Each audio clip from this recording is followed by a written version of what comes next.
Mga kapuso, ika-127 katuig sang kahilwayan sa Pilipinas, gin sa ulog sa nagkalain-lain nga lugar sa pungsod. Ini ang gintutukan ni Zen Kilantang Sasa.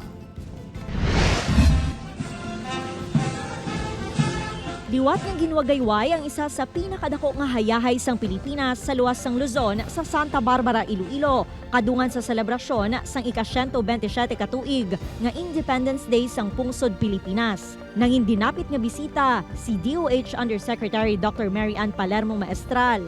Ipinapaalala nito ang kalayaan natin at kinabukasan ay magkakaugnay na hiblang bumibigkis sa atin bilang isang bansa. Sa Iloilo City, ginpatigayon ng paghalad sang wreath kag bulak sa monumento ni Dr. Jose Rizal sa Plaza Libertad. Diri ginhatagan sang igtalupangod sang Regional Director sang Department of Tourism 6 ang pagpasidungog sa mga modern-day heroes, ilabi na sa tourism industry. Because of their passion and dedication, Iloilo City proudly welcomed over 1 million tourists last year. Sa selebrasyon sa Quirino Grandstand nga gintambungan ni President Ferdinand Marcos Jr., ginpasundayag ang Cry of Kahilwayan Float sang Santa Barbara. Ang Iloilo ang defending champion sa float parade. Nagperform man ang Tribo Tultugan sang Maasin Iloilo.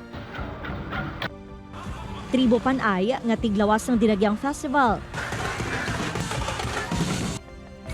Subong man ang Al 5 de Nobyembre sang Bagos City, Negros Occidental. Sa Gimbal, Iloilo, ginpakita sa publiko ang hayahay sang pungsod nga human sa kutsinta.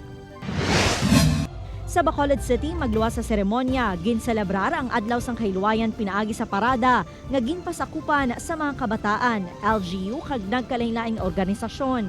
Wala nangin upang ang malaing nga tiyempo sa sini nga mga kabataan nga sa lamharon nga edad ginahatagan sang importansya ang kahilwayan sa anuman nga aspeto sang kabuhi.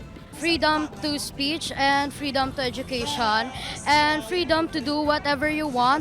Independence is important to us because it gives us freedom. Upod kay Cirilo Randuque, Zen Kilantang Sasa, One Western Visayas.